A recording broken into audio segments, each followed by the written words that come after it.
Daniela, hábleme un poco sobre las oportunidades económicas que representa esta reapertura, es decir, cómo o qué tanto va a impactar en el comercio, ¿no?, binacional o el comercio binacional en el crecimiento de ciertas economías colombianas, cómo, en qué se puede representar específicamente como una oportunidad de negocio, literalmente.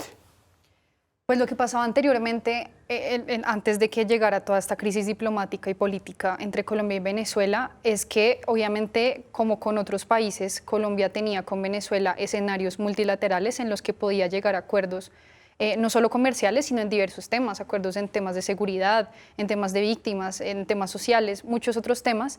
Y lo que ocurre ahora, después de la crisis diplomática, es que ya esos escenarios no existen. Me refiero, por ejemplo, a la CAN, que era un escenario sumamente importante en el que Colombia y Venezuela compartían y llegaban a acuerdos comerciales. Ahora, con la reapertura, lo que se abre es la posibilidad de que nuevamente esos diálogos se produzcan, ¿no?, entre los dos países. Esos diálogos pueden llegar a ser bilaterales otra vez para avanzar a una diplomacia en la que se llegue a organismos internacionales en los que los dos países, junto a otros países de América Latina, puedan departir y tomar decisiones en torno al comercio. Creo importante, pues, justamente que se llegue a esos acuerdos bilaterales porque, como lo decías, pues el comercio obviamente representa o puede llegar a representar unos productos bastante importantes para Colombia. En 2008, cuando el comercio bilateral llegó a su punto más álgido, se llegó a 8.000 millones de dólares anuales. La idea es volver un poco a eso, ¿no? Creo que el embajador Benedetti, en cierto momento, cuando se posesionó en el cargo como embajador, hablaba de llegar a los 10.000 millones de dólares. Yo creo que eso es un poco optimista, pero es bueno mirar hacia ese lado, justamente, o sea, llegar lo más alto del comercio posible. Y obviamente esos temas económicos pueden ser la primera puerta de entrada para tocar temas que de pronto sean un poco más difíciles entre los dos países.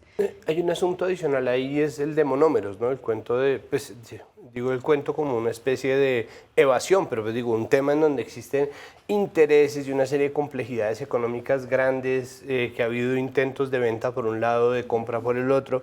¿Qué va a pasar ahí con los negocios macro que tenemos, empezando por ese, por monómeros?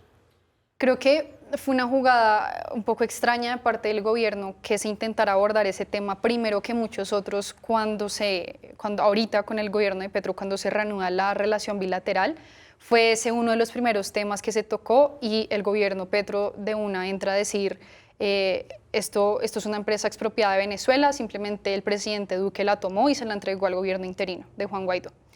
Entonces, cuando entra Petro a posesionarse en el cargo como presidente, pues lo que hace es entregarle la empresa a quien él creía que le correspondía, que venía siendo pues Nicolás Maduro.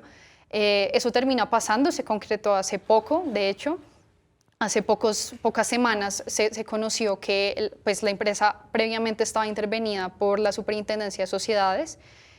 Ya Superintendencia sale o deja como esa vigilancia tan cercana a la empresa y finalmente se le entrega a Maduro. Se cambia la junta directiva, eso pasó hace nada, se cambia la junta directiva de la que estaba del gobierno interino, pasa a estar en cabeza de los que Maduro designa para ese fin. Entonces, pues ese viene siendo uno de los temas complicados, terminó siendo un poco más fácil de tratar porque la oposición realmente no podía hacer nada.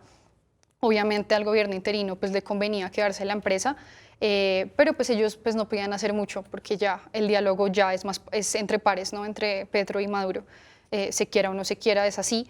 Y ya, eso es lo que termina pasando con la empresa. Posiblemente ahora que Venezuela tiene monómeros y se le concedió, por decir así, esa intención que tenían ellos de recuperarla, pues se pueda pasar a otros temas. Igualmente, hasta ahora lo que hemos visto, incluso después de monómeros, es que los temas siguen siendo igualmente comerciales y pues meramente económicos.